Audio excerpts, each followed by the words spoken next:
That is not a sentence that I was thinking I was going to say on the internet today. Hi and welcome back to day 5, the final day, day 5 of this mini Twitter video series that I'm entitling 5 Days of Gentle Napoleonic Sass with Captain Gronow. In today's reading, fashionable men about town fight to secure the secret of great shoes. The official title of this piece is Colonel Kelly and His Blacking, which, by the way, is an old word for shoe polish. So yes, I am now going to spend a minute talking to you about shoe polish. Bear with. Get my book. Among the odd characters I have met with, I do not recollect any one more eccentric than the late Lieutenant Colonel Kelly of the 1st Foot Guards, who was the vainest man I ever encountered. He was a thin, emaciated-looking dandy, but had all the bearing of a gentleman. He was haughty in the extreme and very fond of dress. His boots were so well varnished that the polish now in use could not surpass Kelly's blacking in brilliancy. His pantaloons were made of the finest leather, and his coats were inimitable. In short, his dress was considered perfect.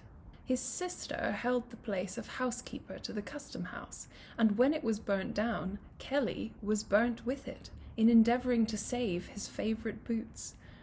When the news of his horrible death became known, all the dandies were anxious to secure the services of his valet, who possessed the mystery of the inimitable blacking.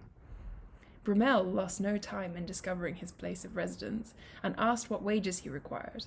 The servant answered his late master gave him £150 a year, but it was not enough for his talents, and he should require £200, upon which Brummel said, "Well, if you will make it guineas, I shall be happy to attend upon you." The late Lord Plymouth eventually secured this phoenix of valets at £200 a year, and bore away the sovereignty of boots. So for today's TLDR, for this final little reading, what can we take from it, I wonder? Well, first of all, quite obviously, shiny shoes were very important to a certain circle of people in 19th century London. Okay, who could blame them? I like a good shiny shoe. That is not a sentence that I was thinking I was going to say on the internet today. Secondly, there is perhaps also a stark warning to all of us, a moral lesson, if you will. Do not covet thy neighbour's very shiny shoe polish. Just wait for them to die handily in a house fire, then you can steal the recipe. Well, that's everything for now, and also the end of this mini-series, 5 Days of Gentle Napoleonic Sass with Captain Gronow.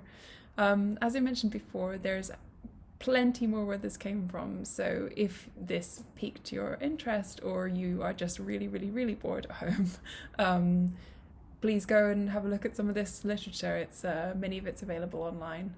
Some of it has been recorded as audiobooks if you look on YouTube. All that remains to be said is that I had a lot of fun recording this, and I hope that a tiny fraction of that was passed over to you. So for the final time, thanks so much for watching, and take care. Do not covet.